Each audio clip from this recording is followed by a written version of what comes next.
Good noon to everyone. अभी हम जो टोटली कल्पना, ये एक फोर्थ कैटेगरी पढ़ने वाले हैं। तो रस शास्त्र की दवाइयाँ यानी कि रस औषधियाँ, इसके अंदर चार तरह की अलग अलग कैटेगरी हम देख रहे हैं। खरलीय रसायन हमने देख लिया, परपटी रसायन देख लिया, और कुपिपक्व रसायन भी काफी डिटेल में देखा, और आगे है टोटली कल्पना। अगर क्रमानुसार हम देखें, है ना, हम क्रमानुसार ही पढ़ रहे थे, तो उसमें खरलीय रसायन काफी पोटेंट औषधि है। काष्ठ औषधियों के मुकाबले, आयुर्वेद के अंदर जितनी भी दवाइयाँ होती है उसके मुकाबले बहुत पोटेंट है, होती है खरलीय, क्योंकि उसमें पारद होता है, उसमें रस द्रव्य होते हैं। उससे ज्यादा परपटी, क्योंकि उसमें कुछ और अग्नि संस्कार दिया जाता है, तो वो पोटेंट बन जाती है, ज्यादा इफेक्टिव बन जाती है। और कुपिपक्व उससे भी ज्यादा इफेक्टिव या पोटेंट होती है। और पोटली कल्पना, जो कि खास पोटेंशिएशन के लिए ही बनाई गई है। रस औषधियां बनाने के जो क्रम है, उसमें सबसे ज्यादा पोटेंट जो होती है, सबसे ज्यादा एफिकेशियस जो होती है, जो बहुत ही जल्दी, बहुत बहुत ही जल्दी असर करती है, ऐसी दवाइयाँ, ऐसी कैटेगरी यानी कि पोटली कल्पना। ऐसे कुछ वैद्य है जो रूटीन प्रैक्टिस में पोटली कल्पना का उपयोग करते हैं। वो ऐसे सोचते हैं कि मेरे पास कोई भी पेशेंट आए, मैं उनको कौन सी पोटली एज ए मेडिसिन दूं। तो ऐसे भी वैद्य है आज के समय में जो बहुत ही अच्छी प्रैक्टिस करते हैं पोटली कल्पना की। वरना बाकी सब वैद्य इस पोटली कल्पना का उपयोग एज एन इमरजेंसी मेडिसिन करते हैं। प्राणाभिसर वैद्य बोलते हैं, है ना, कि वैद्य के, सॉरी, रोगी के जो प्राण जा रहे हैं उसको रोक लेना, उसको बचा लेना, उस समय पे कौन सी दवाई का उपयोग करना। तो ऐसे समय पे देखा गया है कि बहुत सारे वैद्य पोटली कल्पना का, हेमगर्भ पोटली वगैरह पोटली कल्पना का उपयोग करते हैं। तो यहाँ पे आपको फोटोग्राफ में तीन पोटली दिख रही है। सबसे पहली है अभ्रगर्भ पोटली, है ना। तो नाम से ही पता चलता है कि इसके अंदर अभ्रक होगा। अभ्र यानी कि अभ्रक, तो अभ्रक इसके अंदर, अभ्र गर्भ, इस पोटली के गर्भ में अभ्रक होगा। और भी कुछ कुछ होगा, वो क्या है आगे देखेंगे। फिर आगे दूसरी रखी है हेमगर्भ पोटली रस। हेम, हेम यानी कि गोल्ड, सुवर्ण, तो वो इसके अंदर होगा। और तीसरी पोटली रखी है त्रिधातु गर्भ पोटली, है ना। तो त्रिधातु गर्भ, इसके अंदर तीन धातु होगी। तो कौन सी तीन धातु, ये हमें त्रिधातु वर्ड से ही ध्यान के याद रखना है। कहीं पे भी आपको त्रिधातु ऐसा शब्द आता है, तो आपको हमेशा याद रखना है कि इसके अंदर नाग वंग यशद होंगे, है ना। तो त्रिधातु गर्भ पोटली भी है यहाँ पे, और भी बहुत सारी पोटली है, लेकिन मुझे जो अच्छी कुछ फोटोग्राफ्स मिले थे, तो मैंने वो यहाँ पे रखे हैं। अभी आपको दिख रहा होगा कि ये सब पैकिंग है ना, तो वापेश्वर कंपनी के या बैद्यनाथ कंपनी के। तो इनकी पोटलीज जो है मार्केट में मिल जाती है आसानी से, मतलब वैद्यों को तो मिल जाती है आसानी से, और हम अपने पेशेंट को भी दे सकते हैं। तो यहाँ पे रेड कलर का बॉक्स है, उसके साइड में प्लास्टिक कंटेनर है। प्लास्टिक कंटेनर के अंदर भी एकदम छोटी सी, आपको तो अभी यहाँ पे फुल खोल के दिखाया हुआ फोटो भी बाद में दिखाऊंगा। तो यहाँ पे जो कर्सर है यहाँ पे दिख रही है, लगभग 1 ग्राम की बनाई होगी इन्होंने। तो 1 ग्राम की ये जो पोटली है वो भी न जाने कितनी कितनी बार, कितने कितने डोज में काम में आएगी। इसका डोज बहुत ही कम होता है। फिर बैद्यनाथ ने यहाँ पे टेबलेट्स बना ली है, यानी कि एकदम छोटी छोटी पोटली बनाई है टेबलेट के जैसी ही, उसको भी घिस के उपयोग में ले सकते हैं। और ये एक अगेन त्रिधातु गर्भ पोटली उसी के जैसी, अभ्र गर्भ के जैसे ही दिखने में है। तो ऐसी पोटली होती है। और आप नाम से समझते हैं, है ना, पोटली मतलब कि जैसे कोई पोटली बना ली हो, जैसे कोई बंच बना लिया हो, है ना, कोई बंडल बना लिया हो, उसी का जैसा ही इसका नाम है। तो शुरू करते हैं पोटली कल्पना। ये जो पोटली कल्पना है, अगेन ये एक मूर्छित पारद योग ही है ना। हम पारद की मूर्छनाओं की ही बात करते हैं। जब हमें बीमारी को ठीक करने के लिए दवाई बनानी हो, रोगों को ठीक करने के लिए दवाई बनानी हो, तो हमें पारद की मूर्छना ही करनी होगी। तो पारद की मूर्छना करने के बाद एक योग यानी कि एक कॉम्बिनेशन बन जाता है। तो वो मूर्छित पारद योग, जैसे कि खरलीय है, जैसे कि परपटी, जैसे कि कुपिपक्व है, वैसे ही पोटली भी है। और बेसिक इंग्रेडिएंट्स डेफिनेटली इसमें पारद और गंधक होते हैं। बहुत कम पोटली है जिसमें गंधक नहीं होता या जिसमें पारद नहीं होता। सभी की सभी पोटली में पारद और गंधक ही बेसिक इंग्रेडिएंट्स होते हैं। फिर उसी के अंदर कुछ ना कुछ एडिशन सब्सट्रेशन करके दवाई बनाई जाती है। और ये क्यों, ये पोटली कल्पना नई कल्पना क्यों बनाई है ना, ये तो बहुत पुरानी नहीं है। हाँ, ऐसे रसायन शास्त्र में ही है ये, आयुर्वेद की बाकी किसी ब्रांचेस में नहीं है, रसायन शास्त्र को छोड़ के। लेकिन ये ऐसी क्यों बनाई, भस्म वगैरह बना ली थी, कुपिपक्व बना लिए थे, उसके बाद एक और एक उससे भी ज्यादा पोटेंट कल्पना, पोटली कल्पना बनाई है ना। तो ये स्पेसिफिकली डेवलप की गई थी कि जो कोई भी दवाई है हमारे पास, भस्म है या चूर्ण है या कुछ और है, किसी भी तरह का दवाई का कोई भी फॉर्म है, उसको एक कॉम्पैक्ट साइज देने के लिए, है ना। जो स्कैटर्ड मटेरियल, जो बिखरा हुआ मटेरियल होता है, जो कोई भी दवाई होती है, समझ लीजिए चूर्ण स्वरूप में है या भस्म स्वरूप में है या परपटी स्वरूप में है, कैसे तो डिब्बी में भर के रखना पड़ता है, पाउच में भर के रखना पड़ता है। तो उसको एक कॉम्पैक्ट साइज देने के लिए, एक छोटी सी साइज में बहुत सारी दवाई आ जाए। अगर मुझे ट्रैवलिंग में जाना हो, तो वो भी, मतलब वैद्य को, किसी भी वैद्य को ये ट्रैवलिंग करना हो, किसी जगह पे बीमार व्यक्ति को देखने के लिए जाना हो, तो ये बहुत ही सुविधाजनक है कि एक बस एक छोटी सी पोटली लेकर जाएंगे और वहां पे जाके उसको घिस के पिला देंगे, तो रोगी ठीक हो जाएगा तुरंत ही। बहुत सारी अलग अलग औषधियां लेके जाने की कोई जरूरत नहीं है यहाँ पे। तो इसी के लिए, इस पर्पज से ये बनाई गई कि एक कॉम्पैक्ट साइज, एक छोटी सी साइज में बहुत सारी दवाई आ जाएगी। और एक ही बार समझ लीजिए 1 ग्राम की या 2 ग्राम की या जो भी पोटली बनाई है, तो वो पोटली तो बहुत सारे पेशेंट्स को ठीक करके देगी। या फिर एक ही पेशेंट को बहुत सारे दिनों तक भी हम दे सकते हैं। तो ये एक्सेसिबल है, इजीली प्रिजर्वेशन इसका हो सकता है, ट्रांसपोर्टेशन हो सकता है। ये एक ऐसा अच्छा फॉर्म बनाया गया है। और कुछ वैद्य जो है इसका सिर्फ इमरजेंसी कंडीशन में उपयोग करते हैं। या फिर समझिए कि इमरजेंसी कंडीशन में, कोई भी बीमारी की इमरजेंसी कंडीशन आई है, तो वहां पे ये बहुत ज्यादा यूजफुल है। जब रोगी के प्राण जा रहे हो, उसकी नाड़ी क्षीण पड़ गई हो, ब्लड प्रेशर बिल्कुल डाउन हो गया हो, ऐसी कुछ अवस्थाओं में ये पोटली कल्पना का उपयोग करके रोगी के जाते हुए प्राणों को बचाया जा सकता है। जैसे कि आप दूसरी भी औषधियां हैं ऐसी, जो प्राणों को बचा सकती है। जैसे कि हमारा कुपिपक्व रसायन है, तो उसके अंदर है चंद्रोदय नाम की एक दवाई है, मैंने आपको शायद बोला था, मकरध्वज लिखेंगे तो उसमें काफी सारा डिटेल आ जाएगा है। तो मकरध्वज के साथ ही चंद्रोदय है, तो चंद्रोदय नाम की जो दवाई है, वो भी कुपिपक्व रसायन की है, लेकिन वो भी ऐसी है कि रोगी के जाते हुए प्राण को बचा सके। फिर आप द्रव्य गुण में भी पढ़ते होंगे, झांगम द्रव्य है ना, द्रव्य गुण में झांगम द्रव्य पढ़ते, उसमें एक कस्तूरी आता होगा, जो मृग या हिरण की नाभि के पास से मिलता है। वो कस्तूरी भी एक ऐसा द्रव्य है जो अ, रोगी के जो प्राण जा रहे हैं उसको बचा सकता है। तो उसी का जैसा एक द्रव्य ये है। तो तो लगभग सभी ही द्रव्य ऐसे ही है। और एलोपैथी में भी आपको बहुत सारी ऐसी लाइफ सेविंग मेडिसिन मिल जाएंगी, है ना। तो ऐसी हमारे पास भी है, और हमें जरूर यूज करनी चाहिए इसको, इमरजेंसी कंडीशंस में खास करके यूज करनी चाहिए। और पोटली का जो आविष्कार है उसमें भी खास करके हम आगे पढ़ेंगे, गंधक द्राव मेथड है ना। गंधक को लिक्विड करके उसमें दवाई को पकाना है।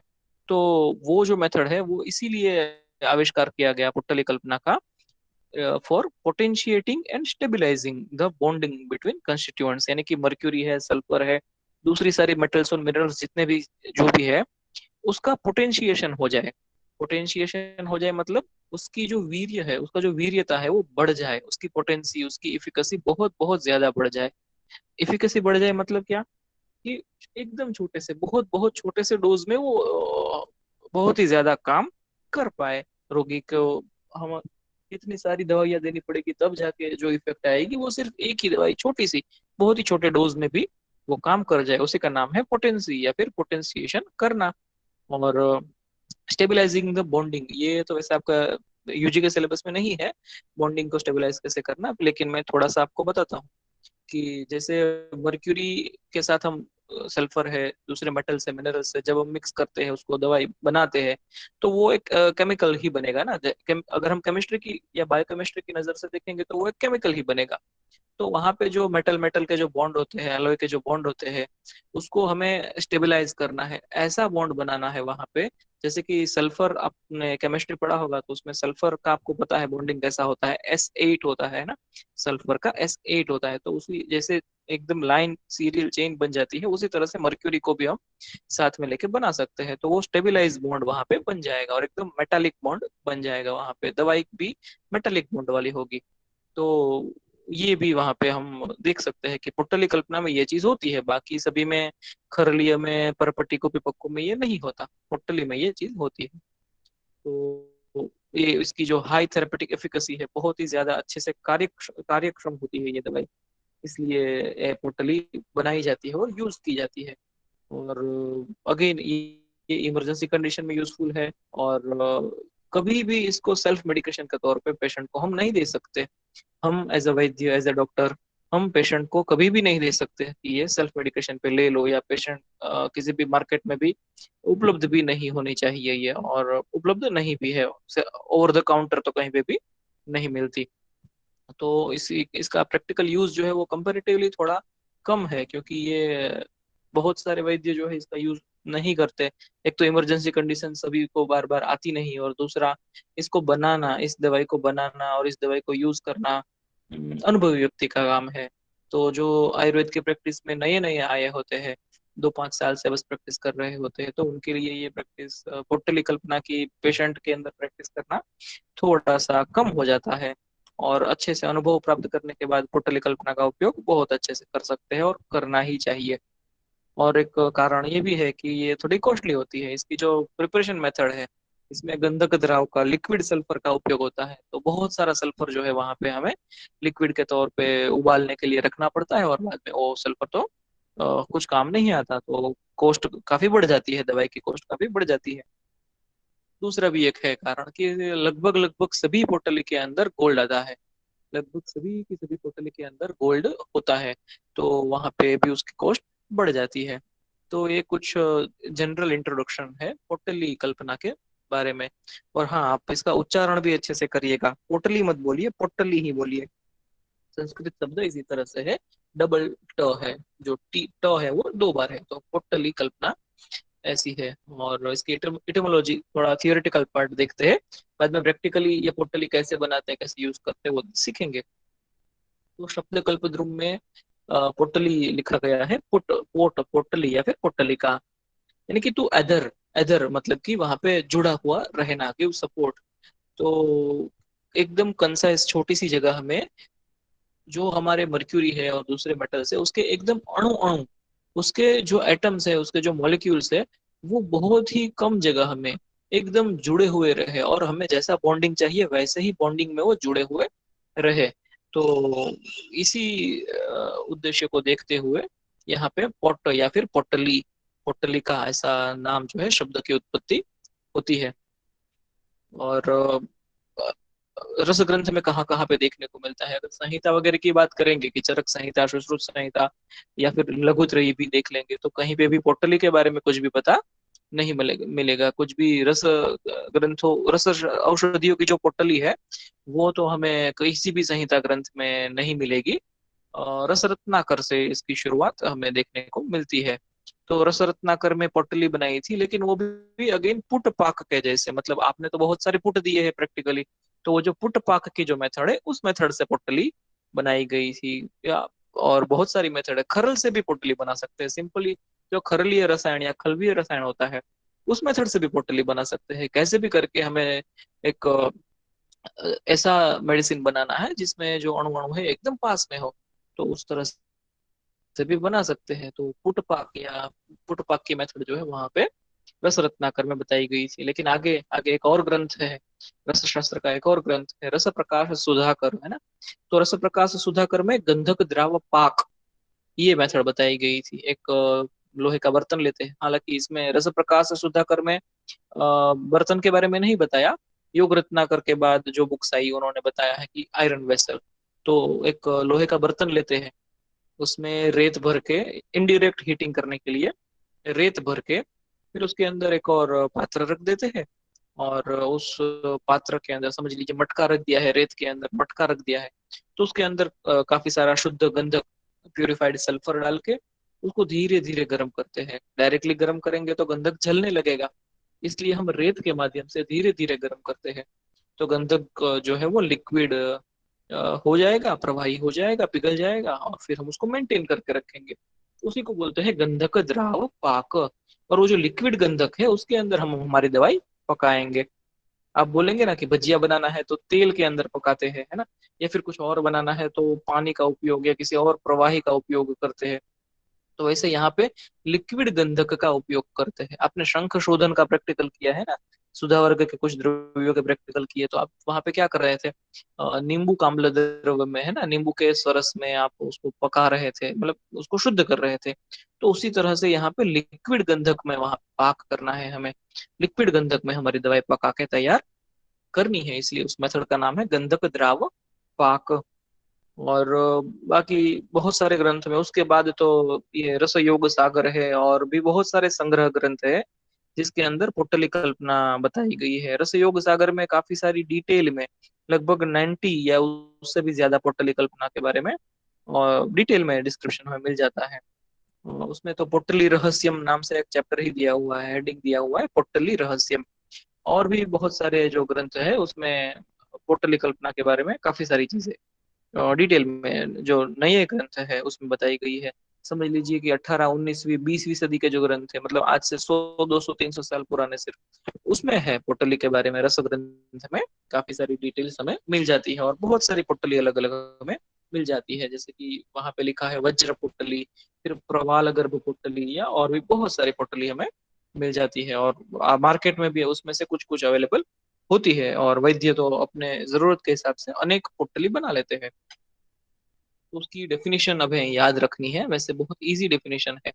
विस्तारितस्य विस्तारितस्य वस्तुनः अल्पीभवनम पोट्टम। जो वस्तु, जो कोई भी वस्तु विस्तारित है, फैली हुई है ना, तो हमारी भस्म है, हमारी दवाई है, जो कुछ भी है फैली हुई है, स्कैटर्ड है, उसका क्या करना है, अल्पी भवनम, बहुत ही कम जगह में उसको लेके आना है, अल्पी भवनम पोट्टम। और बाद में पोट्टम को ला प्रत्यय लग के पोट्टम ला इति गृह्णाति इति पोट्टली। तो ये पारद विज्ञानियम नाम की एक बुक है, उसमें 10वें चैप्टर में ये दिया हुआ है। तो विस्तारित वस्तुनः, जो कोई भी फैली हुई वस्तु है, समझ लीजिए वो चूर्ण है, वो भस्म है, या कोई भी रसद्रव्य है, जो कोई भी है, उसका अल्पीभवनम करना है, उसको बहुत ही कॉम्पैक्ट हमें बना देना है, उसी को बोलते हैं पोट्टम। या फिर उसको ला प्रत्यय लगा के पोट्टली या पोट्टलिका ऐसे बोलते हैं। तो यही उसकी डेफिनेशन है। और थियरी एग्जाम के लिए खास याद में रखिए इसको, 2-2 मार्क के क्वेश्चन में ये बहुत बार पूछा जाता है कि डेफिनेशन ऑफ पोट्टली कल्पना। तो आप श्लोक भी लिखिए और मीनिंग भी लिखिए। फिर क्लासिफिकेशन, वैसे इस क्लासिफिकेशन को आपकी जानकारी मात्र के लिए है ना, ये एग्जाम पर्पज से तो बहुत डिटेल में नहीं पूछा जाता, अक्सर नहीं पूछा जाता, 5-10 साल में एक बार कोई टफ पेपर है तो पूछा जाता है। लेकिन आपको जानकारी के लिए ये बहुत ज्यादा जरूरी है, आपको समझने के लिए ये बहुत ज्यादा जरूरी है। पोटली कल्पना का क्लासिफिकेशन, तो कैसी कैसी पुतली हो सकती है ना, पुतली रस शास्त्र की जो औषधि है पुतली, वो कैसी कैसी हो सकती है, वो बहुत बहुत डाइवर्स फॉर्म में हो सकती है, अलग अलग तरह की। ऐसा नहीं है कि कॉम्पैक्ट फॉर्म में ही पुतली होगी, या मैंने पहली ही स्लाइड में आपको जो फोटोग्राफ्स दिखाए वैसे ही पुतली होगी, वैसा नहीं है। वो बहुत ही ज्यादा अलग अलग फॉर्म में पुतली हो सकती है। तो सबसे पहला उसका अपीयरेंस है ना, तो वो कैसी है, एक तो पाउडर फॉर्म में हो सकती है, कॉम्पैक्ट बनाया है लेकिन भस्म फॉर्म है, पाउडर फॉर्म है। तो उसका एक उदाहरण है गंधक आदि पोटली रस। तो अभी आपको रस शब्द तो पता ही है कि हमारी सभी दवाइयों के नाम के पीछे रस आता है। दवाई कि जिस भी दवाई के नाम के पीछे रस होगा तो हम समझ लेंगे कि ये रस औषधि है, पारद से बनी हुई, गंधक से, रस द्रव्यों से बनी हुई औषधि है। तो पाउडर फॉर्म में एक मिल जाती है गंधक आदि पोटली रस, या फिर कॉनिकल सॉलिड फॉर्म है ना, जो शंकु आकार का सॉलिड फॉर्म होता है, अक्सर शंकु आकार की पोटली मिलती है। लेकिन हम जैसी चाहे वैसी, गोल गोल गोली, या फिर टैबलेट के जैसी, या फिर लंबी नड़ाकार सिलिंड्रिकल, जैसे भी चाहे वैसा शेप ले सकते हैं, तो वैसी पोटली। तो उदाहरण के तौर पे बस लिख दिया है यहाँ पे अभ्रगर्भ पोटली, वरना और भी कोई भी पोटली आप ले सकते हैं, हेमगर्भ, हिरण्यगर्भ, ताम्रगर्भ, तारगर्भ, है ना, जो भी चाहिए वो पोटली वहां पे ना उसका उदाहरण ले सकते हैं, जो भी सॉलिड फॉर्म में मिल जाती है, एक पत्थर के जैसा सॉलिड फॉर्म। हाँ, ये मैं आपको बताना भूल गया कि पोटली जो होती है ना, वो एकदम मतलब कि कोई पाउडर जैसी या कोई सॉफ्ट कभी भी नहीं होती, वो बहुत ही ठोस होती है। आपको लगेगा कि अरे ये तो पत्थर के जैसी सॉफ्ट है, ये तो कोई एक मेटल के जैसी, सॉरी पत्थर के जैसी हार्ड है, या कोई मेटल के जैसी हार्ड है। ये एकदम सॉलिड होती है, थिक सॉलिड, बहुत ही हार्ड ऐसी ये पोटली होती है, बहुत ही डेंस होती है ये पोटली, सभी पोटली बहुत ही डेंस होती है जब भी वो कॉनिकल सॉलिड फॉर्म में होती हो। फिर अकॉर्डिंग टू शेप, वैसे तो यहाँ पे कुछ तीन शेप दिए गए हैं, हमारी टेक्स्ट बुक में लिखे हैं, लेकिन हम जैसा चाहिए वैसा शेप बना सकते हैं उसका, जैसी हमारी जरूरत वैसा शेप उसका हम बना सकते हैं। तो एक सबसे पहला उदाहरण है शिखरंबिकार, है ना। तो एक शिखर आकार, शिखर कैसा होता है ना, आपको पता है पर्वत का शिखर कैसा होता है, तो शिखरंबी आकार, तो वैसा भी आकार हम उसका बना सकते हैं। या फिर पुग मात्र गुटिकृत्व, पुग यानी क्या है, सुपारी, आपको आप सभी जानते हैं पुग मतलब की सुपारी, या सुपारी आपको द्रव्य योगों में पड़ गए होंगे, आपने मार्केट में भी सभी जगह पे देखी होगी सुपारी। तो उसी के जैसे सुपारी के जैसी हम एक गुटिका भी बना सकते हैं, पुग मात्र गुटिकृत्व। या फिर कर्षमान वराटिका, वराटिका क्या है ये तो आप सभी जानते हैं, प्रैक्टिकल हो चुका है हमारा। वराटिका यानी कि कौड़ी, हम जो खेलने के लिए भी उपयोग में लेते हैं, या फिर दरिया किनारे में मिल जाती है कौड़ी, यानी कि वो वराटिका। तो उसके शेप की लेकिन कर्षमान, तो एकदम छोटी छोटी जो कौड़ी होती है वैसे आकार की भी बना सकते हैं, या और भी बहुत सारे आकार की, हमें जैसा चाहिए वैसा शेप की बना सकते हैं। तो ये जो सभी के उदाहरण में हिरण्यगर्भ पोटली ही लिखा हुआ है ना। तो हिरण्यगर्भ पोटली, हेमगर्भ पोटली वगैरह कुछ ऐसी पोटली है जो अलग अलग इंग्रेडिएंट्स में थोड़ा सा फेरबदल करके, बनावट की जो मेथड है उसमें से थोड़ा सा फेरबदल करके, इंग्रेडिएंट के प्रोपोर्शन में थोड़ा सा फेरबदल करके अलग अलग पोटली बना लेते हैं। तो फिर कितने नाम लेके आएंगे, है ना। तो नाम उन्होंने सिर्फ ऐसे ही दे दिए, हेमगर्भ पोटली पहली, दूसरी हेमगर्भ पोटली, तीसरी हेमगर्भ पोटली, या फिर चौथी हिरण्यगर्भ पोटली, पांचवी हिरण्यगर्भ पोटली, है ना। तो आपको वैसे थोड़ा एक ऐसा सोचने में आएगा कि हेम और हिरण्य एक ही है। हेम मतलब भी सुवर्ण, हिरण्य मतलब भी सुवर्ण, दोनों का मतलब गोल्ड ही होता है। लेकिन हिरण्यगर्भ थोड़ी अलग होती है, उसमें तो शुद्ध स्वर्ण और स्वर्ण भस्म दोनों भी ऐड कर दिया जाता है, हिरण्यगर्भ में सिर्फ स्वर्ण भस्म ऐड की जाती है। तो इस तरह से है, तो चौथी, सातवीं, आठवीं, या न जाने कितने हिरण्यगर्भ पोटली भी हमें मिल सकती है। फिर एक क्लासिफिकेशन का टाइप है, अकॉर्डिंग टू प्रेजेंस और एब्सेंस ऑफ पारद, या फिर अकॉर्डिंग टू प्रेजेंस और एब्सेंस ऑफ गंधक। तो वैसे तो पारद और गंधक इसके बेस है, तो सभी के अंदर पारद और गंधक होते ही है। लेकिन कुछ कुछ पोटली हमें ऐसी भी मिलेगी जहाँ पे पारद नहीं है या जहाँ पे गंधक नहीं है, तो वो हमें खास पढ़नी चाहिए और फिर उसको यूज करना चाहिए। तो अगर पारद के बगैर की पोटली कौन सी, तो आपको तुरंत ही माइंड में आना चाहिए कि वैक्रांत पोटली। आपको अगर वाइवा में पूछते हैं कोई एक ऐसी पोटली का नाम बताओ जिसमें पारद नहीं है, तो तुरंत ही आपको बताना है वैक्रांत पोटली। या ऐसी पोटली का नाम बताओ जिसमें गंधक नहीं है, तो आप क्या बताएंगे, रत्न गर्भ पोटली। तो ऐसे कुछ उदाहरण याद रखिए और इसको डिटेल में पढ़ भी लीजिए, हालांकि सिलेबस में नहीं है वैक्रांत पोटली या रत्न गर्भ पोटली, लेकिन आगे जाके प्रैक्टिस में तो यूज आने ही वाली है, ये सारी ही दवाइयाँ हमें यूज में आएगी ही, तो पढ़ना जरूरी है। विक्रांत पोटली, रत्नगर्भ पोटली, तो पारद नहीं है, गंधक नहीं, ऐसी ये टिपिकल उदाहरण हम दे सकते हैं। और विथ पारद विथ गंधक तो अनेकों उदाहरण दे सकते हैं, हालांकि यहाँ पे लिखा है हेमगर्भ हिरण्यगर्भ, लेकिन आप तो कोई भी उदाहरण दे सकते हैं, बहुत सारे इसके उदाहरण है ही। फिर एक क्लासिफिकेशन का टाइप है कि अकॉर्डिंग टू अग्नि संस्कार, वहां पे अग्नि का यूज किया जाता है या अग्नि का यूज नहीं किया जाता। तो वैसे तो सारे की सारी पोटली में अग्नि का यूज किया ही जाता है, एक हंस पोटली जैसे कुछ पोटली मिलती है हमें जहाँ पे अग्नि का उपयोग नहीं किया जाता, या फिर जो खरलीय मेथड से बनाई जाती है ऐसी वाली पोटली जहाँ पे अग्नि नहीं दी जाती, तो वहां पे भी एक उदाहरण ये याद रखिए आप, हंस पोटली, है ना। हंस पोटली जो है वहां पे अग्नि का उपयोग नहीं किया जाता। और अग्नि का उपयोग किया जाता है तो कैसे किया जाता है ना। तो सिकता यंत्र, लवण यंत्र, दोला यंत्र, भूधर यंत्र। सिकता मतलब वालुका, है ना, सिकता यानी कि वालुका यानी कि रेत। फिर लवण यंत्र, दोला यंत्र, भूधर यंत्र, या फिर कुक्कुट पुट, कुंभी पुट। तो ये सारे आपके जाने पहचाने हुए शब्द है। हस्त प्रमित गर्त यानी कि गड्ढा करके पुट लगाने के लिए, गड्ढा करके हस्त प्रमित, एक हस्त प्रमाण में गड्ढा करके फिर पुट लगाने की बात है यहाँ पे। तो ये सारे ही शब्द आपके पहचाने हुए, यंत्र वगैरह पुट वगैरह आपके पहचाने हुए हैं। अभी आपको नई पहचान जो करनी है वो राइट साइड के शब्द है। राइट साइड के जो सभी वर्ड्स है ये सभी दवाई के नाम है। जैसे कि योगी रस, तो ये एक दवाई है, कि क्या काम करती है, कैसे काम करती है, कहाँ पे यूज में आएगी हमें, ये पढ़ना है आपको। कपर्द पोटली, कपर्द यानी कि कोड़ी, तो कोड़ी में से बनाई हुई पोटली। फिर हिरण्यगर्भ पोटली, मृगांक रस बहुत ही ज्यादा यूजफुल, मृगांक रस, महामृगांक रस वगैरह यूज में आ जाता है। लोकनाथ रस, ये भी बहुत बार हमें यूज में आ जाता है। तो इस तरह से हेमगर्भ पोटली, कनक पोटली, वैश्वानर पोटली और न जाने कितनी बहुत सारी पोटली हमें मिल जाती है। सभी में अग्नि का उपयोग किया ही जाता है। फिर एक और है अकॉर्डिंग टू गंधक पाक, खास करके हम जिसका उपयोग करते हैं जहाँ पे है ना कि गंधक का द्राव का पाक में उपयोग करते हैं, तो उसमें दोला यंत्र में ही हम हर बार दोला यंत्र में ही उसका उपयोग करते हैं। या फिर गंधक तेल में भी, गंधक चूर्ण के बदले गंधक तेल का भी उपयोग कर सकते हैं। या फिर पहले कृषरा में और बाद में गंधक में भी हम पाक कर सकते हैं। तो सेकंड और थर्ड को आप बस जानने के लिए जानिए, लेकिन दोला यंत्र वाली मेथड हम डिटेल में समझेंगे, उसको आप याद रखिएगा। तो अगर पोटली कल्पना बनानी है तो वो भी चार तरीके से बन सकती है, लेकिन हम फोर्थ वन पे ही फोकस करेंगे।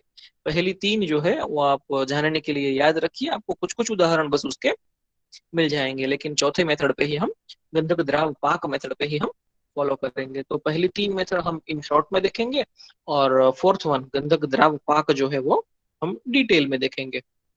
तो पहली मेथड है खरलीय मेथड। अभी इसमें क्या कुछ भी नया नहीं है, जो खरलीय रसायन हमने देखे थे बिल्कुल वही मेथड है कि एक खरल लेना है, उसमें हमारे जो कुछ भी इंग्रेडिएंट्स चाहिए वो लेना है, खरल में मिक्स कर देना है, तो बन गई पोटली। बस हाँ, यहाँ पे क्या होता है कि खरलीय रसायन में लास्ट में हमें चूर्ण मिलता है, तो यहाँ पे क्या हो जाता है कि हम लिक्विड मीडिया भी कुछ ना कुछ जो भी जरूरी है वो ऐड कर देते हैं। तो लास्ट में एक गुटिकाकार पोटली हमें या पिल्स हमें मिल जाती है। जैसे कि हंस पोटली, गंधकाती पोटली है ना, तो वहां पे सअग्नि निरग्नि हमें जैसे भी चाहिए वैसे ये पोटली मिल जाती है। और फिर है पुट पाक मेथड है। तो पुट पाक क्या है, भस्म कैसे बनाना, ये तो आपको पुट प्रकरण में सीख ही चुके हैं। तो बिल्कुल उसी ही तरह से कि हम आपने बहुत सारे प्रैक्टिकल भी किए हैं, पुट देने के प्रैक्टिकल भी किए हैं आपने।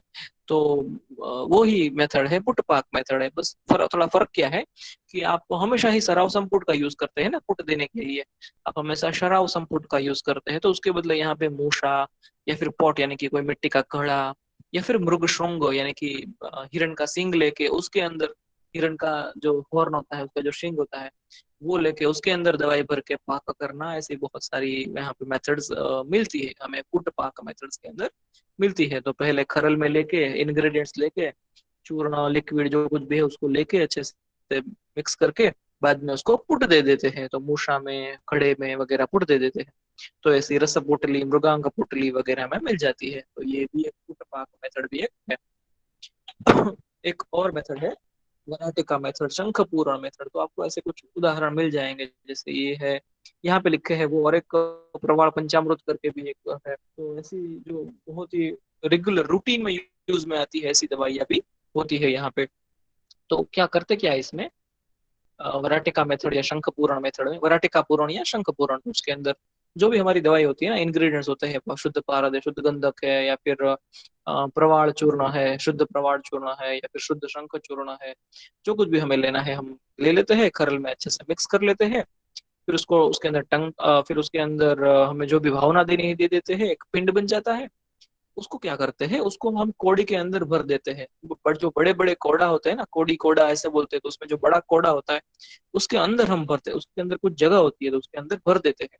या शंख होता है, बड़ा शंख, जो अंदर से तो होल होता है, उसके अंदर, शंख के अंदर हम भर देते हैं उसको, और बाद में ऊपर से सील कर देते हैं। तो वो दुग्ध, या बहुत बार अर्क का दुग्ध, अगर हमें उदर में उदर वायु को ठीक करने वाली दवाई वगैरह बनानी है, तो अर्क दुग्ध और टंकण को लगा के उसको सील कर देते हैं बाहर से, ताकि अंदर कौड़ी के अंदर कुछ भर दिया है, शंख के अंदर कुछ भर दिया है, वो बाहर ना निकल जाए।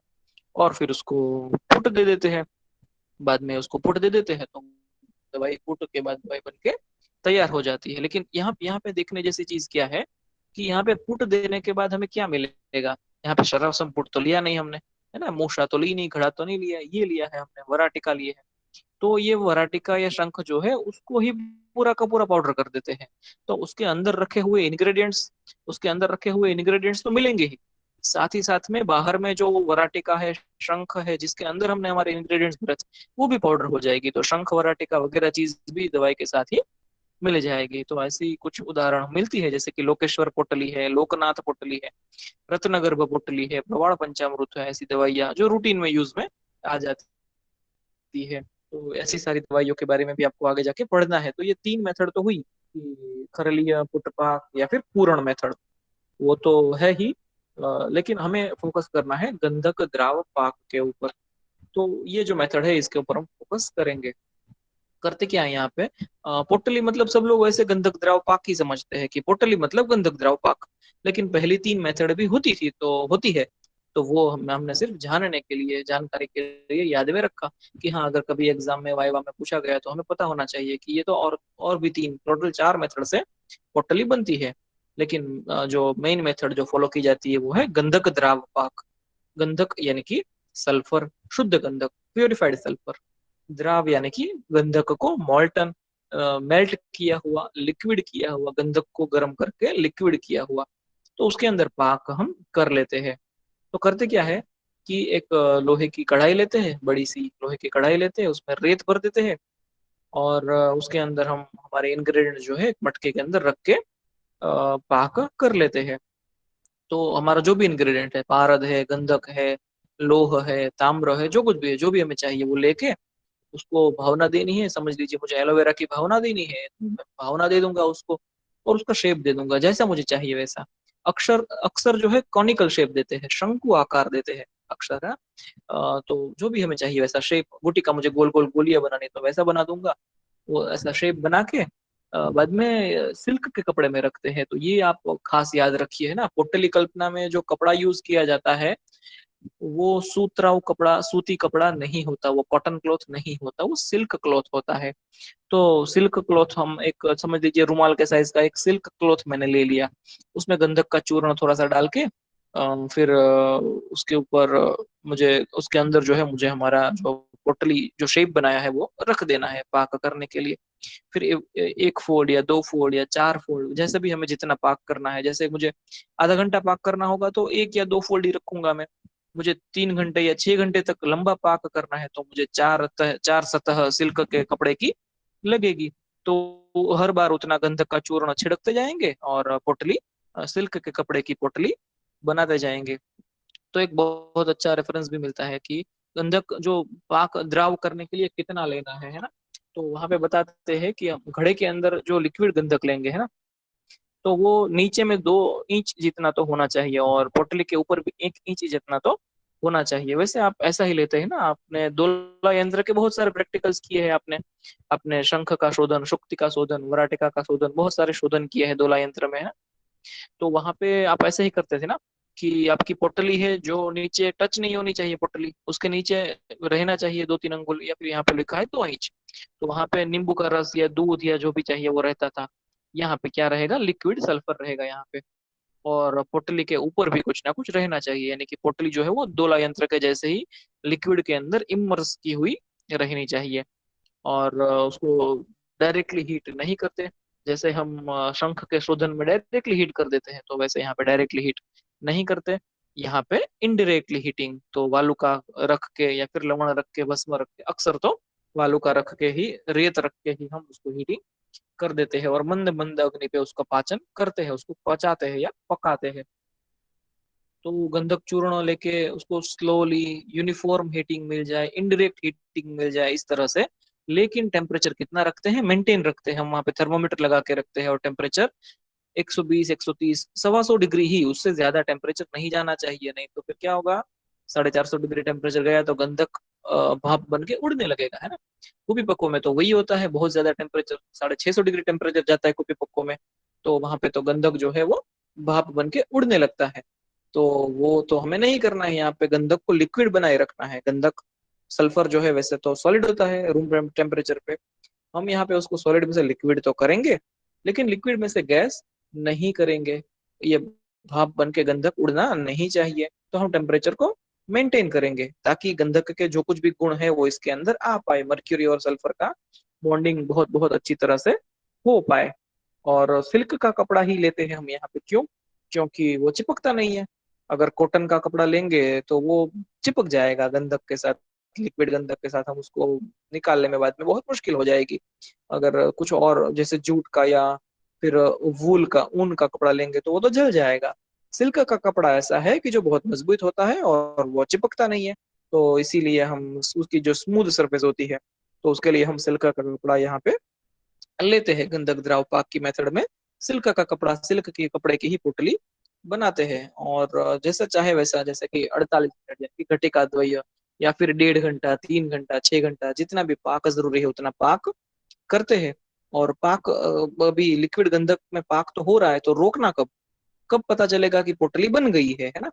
तो हमारा जो लिक्विड गंधक है, गंधक तो येलो कलर का होता है, लेकिन जब वो लिक्विड हो जाने के बाद वो लाल हो जाएगा, और लाल में से फिर वो ब्लू या काला ऐसा हो जाएगा, है ना? या फिर आसमानी कलर, जो काला आसमान जो जब व्योम वर्ण हो जाता है ना, नील श्याम वर्ण, ब्लूइश ब्लैकिश ऐसा कलर हो जाएगा, तब हमें पता चलेगा कि अभी बस गैस बंद कर देना है, अभी पोटली बन के तैयार हो गई है।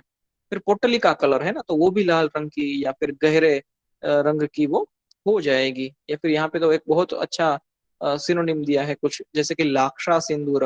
आपने लाक्षा देखी है ना, लाख, वो कैसे कलर की होती है, डार्क रेड कलर की। या फिर जपा कुसुम, है ना, जो जासूद का जो फ्लावर होता है वो कैसा कलर का होता है। या फिर एक और यहाँ पे उपमा दी हुई है, उदय अर्क समप्रभ। उदय यानी कि उगता हुआ, अर्क यानी कि सूरज, उगते हुए सूरज के जैसा लाल रंग की हो जाएगी। और पोटली, पोटली जो है वो भी एकदम कठिन हो जाएगी, एकदम मेटालिक हो जाएगी। तो शाइनिंग पोटली और एकदम मेटालिक हो जाएगी। और सिल्क का कपड़ा बिल्कुल भी जल जाएगा, सिल्क का कपड़ा भी जलने लगेगा। तब हमें पता चल गया कि भी बस ये पाक सही सही पाक हो गया है। तो पोटली को निकाल लेंगे। कब निकालेंगे कि गंधक का टेम्परेचर 111 डिग्री से कम हो जाए, उससे पहले ही। गंधक का टेम्परेचर जो है वो और कम हो गया तो क्या होगा, गंधक लिक्विड में से फिर से सॉलिड बन जाएगा, तो पोटली को हम निकाल नहीं पाएंगे। गंधक लिक्विड रहे तब ही हमें उसको निकाल लेना है। और जब ठंडा हो जाए तो ऊपर का जला हुआ कपड़ा, सिल्क का कपड़ा निकाल दीजिए, जला हुआ कपड़ा निकाल दीजिए। और कुछ एक चाकू से खुरच खुरच के एक्स्ट्रा गंधक जो है वो भी निकाल दीजिए। तो हमारी पोटली जो है बन गई, रेडी हो गई हमारी पोटली। फिर उसको यूज करना है हमें। और पोटली को यूज कैसे करना है, तो पोटली बाकी सब दवाई के जैसे चलो टेबलेट है खा लो, ऐसे पोटली यूज नहीं करते। पोटली जो है टेबलेट की तरह खा ली, भस्म की तरह डायरेक्टली हमने कंज्यूम कर ली, वैसे उसको यूज नहीं करते। लेकिन क्या करते हैं कि उसको घिस के यूज करते हैं। पोटली को हमेशा ही रब करके घिस के यूज करना है।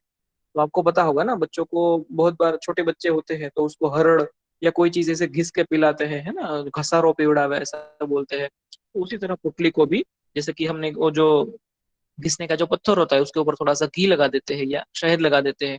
फिर उसके ऊपर पोटली को हम ऐसे सर्कल में घुमा के घिसते हैं, जैसे कि एक राउंड, एक सर्कल हो गया, 2 सर्कल हो गया, इस तरह से, मतलब एक आवर्तन हो गया, 2 आवर्तन या आधा आवर्तन।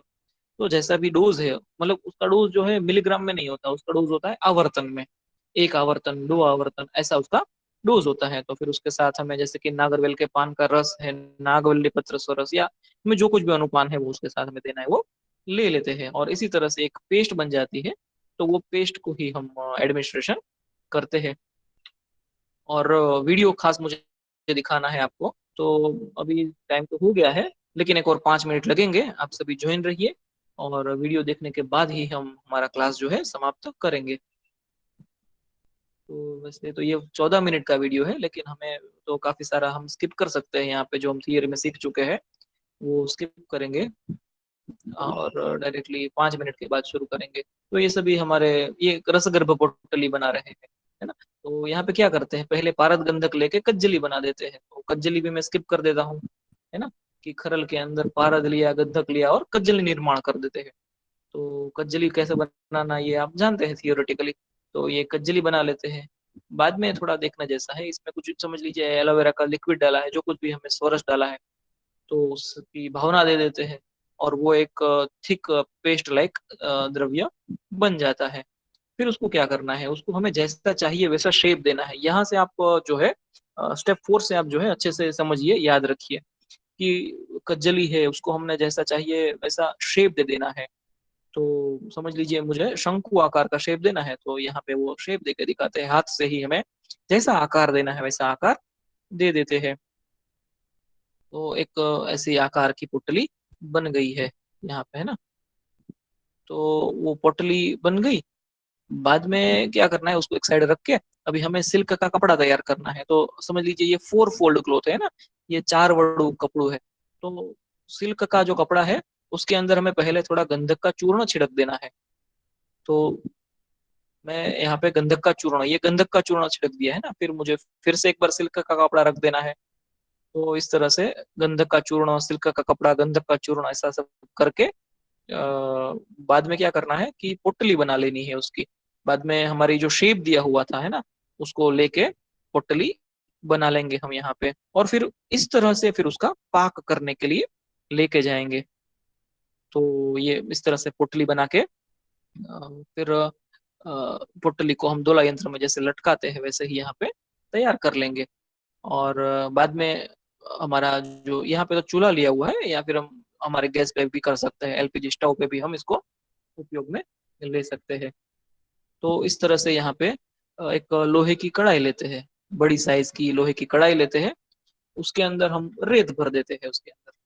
और रेत भरने के बाद उसके अंदर मटका रख देते हैं, या मटका है, हमें जो भी हमें पात्र हमें चाहिए वो हम, मूसरा चाहिए तो मूसरा, जो भी चाहिए हमें पात्र रख देते हैं। अभी उस मटके की ब्रिम तक, यानी कि उस मटके के गले तक हम रेत भर देते हैं। पूरा ही रेत से ढक गया। नीचे में कुछ रेत रखी है, फिर मटका रख के ऊपर में रेत रख दी है। अभी डालते हैं इसके अंदर गंधक। अभी ये जो घड़ा है रेत से भरा हुआ है, उसके अंदर हम गंधक डाल देते हैं। और फिर अग्नि देना शुरू कर देते हैं, ताकि वो गंधक जो है वो पिघल जाएगा। अभी अग्नि देंगे तो अंदर, घड़े के अंदर गंधक रखा है, तुरंत ही नहीं लेकिन धीरे धीरे धीरे करके वो गंधक जो है पिघलने लगेगा। तो एक समय आएगा जब हमें पता चलेगा कि हाँ अभी ये गंधक तो पिघल गया है, पूरा पूरा पिघल गया है। तो हमारी पोटली जो है हम इसके अंदर रख देंगे। ये इसका एक सेक्शन लिया हुआ है ना, अगर हम उसको काट के देखेंगे तो कैसा दिखेगा, तो आपको अच्छे से पता चलेगा कि पोटली जो है उसमें इमर्स की हुई, बिल्कुल दोला यंत्र का जैसा ही लगता है। दोला यंत्र ही है ये, लेकिन इनडायरेक्ट हीटिंग है, रेत के माध्यम से, डायरेक्टली हीट नहीं कर सकते। रेत के माध्यम से हीटिंग हो रहा है। और इसके अंदर जो लिक्विड मीडिया है, तो लिक्विड मीडिया जो है वो गंधक है, वो सल्फर है। वहां पे कोई पानी या ऐसा कोई दूध या गोमूत्र ऐसा कुछ नहीं है, लेकिन वहां पे क्या है, सल्फर है। तो इसको 1.5 घंटा, 3 घंटा, 6 घंटा, जैसा भी चाहिए। यहाँ पे घटिका द्वयम 6 आवर्स लिखा है, वो गलत है ना, वो 2 घड़ी यानी कि 48 मिनट्स होते हैं। ये आप इग्नोर करिए उसको। तो जितना भी चाहिए उतना हम गर्म कर लेते हैं, और साथ ही साथ में इसको ऑब्जर्व करते जाते हैं कि सिद्धि लक्षण कौन कौन से मिलते हैं ना। तो सबसे पहला जो सिद्धि लक्षण आपको मिलेगा, वो मिलेगा कि इसका मोल्टन गंधक है, ये रेड में से ऐसा कलर हो जाएगा, काला या फिर ब्लूइश ऐसा कलर हो जाएगा। तो हमें डायरेक्टली पता चल जाएगा कि हाँ ये गंधक का रंग भी ऐसा हो गया, इसका मतलब ये भी पाक रेडी होने को आया है। तो हम वहां पे चेक कर सकते हैं कि पोटली को मेटालिक साउंड के लिए चेक कर सकते हैं। लोहे की कोई भी एक सरिया, या समझ लीजिए चम्मच या कुछ तो लेके हम उसको टकराते हैं। समझ लीजिए मैं चम्मच ले लिया है ना, चम्मच लेके या लोहे का सरिया लेके उसको टकराते हैं। तो दो धातु टकराती है तो कैसा आवाज आता है, बिल्कुल वैसा आवाज आएगा। साउंड नहीं है यहाँ पे। लेकिन आपको जब आप पोटली देखेंगे तो आपको दो धातु या दो मेटल टकराती है, लोहे से लोहा टकराने पे कैसा आवाज आता है ना, वैसा आवाज आता है। कपड़ा झल गया हुआ होना चाहिए। सिल्क का कपड़ा है वो झल गया हुआ रहता है, ये भी एक इसका सिद्धि लक्षण है कि सिल्क का कपड़ा झल जाएगा। बाद में हम उसको काट के खोल देंगे और सिल्क का कपड़ा निकाल देंगे। सिल्क का कपड़ा निकालने के बाद जो गंधक भी ऊपर में है वो खुरच खुरच के निकाल देंगे। तो ये एक ऐसी पोटली बन जाती है। तो यही है रस पोटली या रसगर्भ पोटली, या जो भी हम उसका, जो भी हमने पोटली बनाई है वो पोटली, ऐसी ही ये पोटली बन जाती है। तो बाद में ऐसे दिखती है, समझ लीजिए ये रसगर्भ पोटली का ही फोटो है। हाँ, यहाँ पे रस पूजन किया हुआ है, उसको फूल वगैरह लगा के और अच्छे से सुशोभन करके उसको प्रणाम करते हैं पहले, और बाद में उसका यूज करते हैं। तो ये रसगर्भ पोटली ये दिखती है ऐसी है, और ये ऐसी ही होती है, इसकी कुछ टैबलेट्स वेबलेट्स नहीं होती।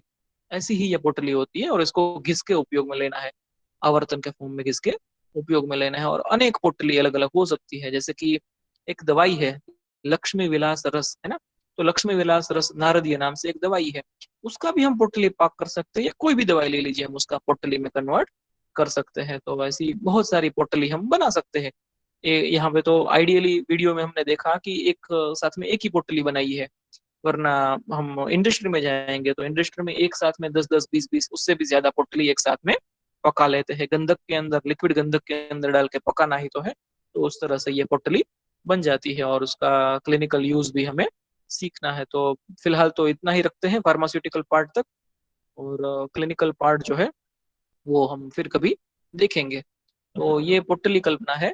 वैसे अभी आपके सेकंड ईयर बीएमएस के सिलेबस में के अनुसार बहुत डिटेल में नहीं जाएंगे इसमें, इतना ही रखेंगे। लेकिन मैं चाहूंगा कि आप इन सभी को पढ़ना जरूर शुरू करें, क्योंकि नेक्स्ट ईयर से आपको यूज करना है इन सभी को, तो इसको पढ़ना जरूर शुरू कर दीजिए। और फिलहाल आप अपने अटेंडेंस दे के लीव कर सकते हैं, अटेंडेंस दे दीजिए। और जर्नल्स खास लेकर आइए, मैंने व्हाट्सएप ग्रुप में भी आपको मैसेज तो किया ही है। आप जो है जर्नल्स लेकर ही आइए और जर्नल्स लिखना शुरू कर दीजिए। हो सकता है कि डेली आपका एक प्रैक्टिकल नहीं, दो प्रैक्टिकल हो जाए, है ना। तो ऐसा भी पॉसिबल है, तो टाइम टेबल आएगा तो देख लेंगे। लेकिन फिलहाल हम जब आप यहाँ पे आ जाएंगे तो प्रैक्टिकल पे ज्यादा फोकस करने वाले हैं, और बाद में थियरी तो चलता ही रहेगा। तो आपने अगर अटेंडेंस दे दी है तो ही आप लीव करिए, बिना अटेंडेंस दिए लीव मत करिए।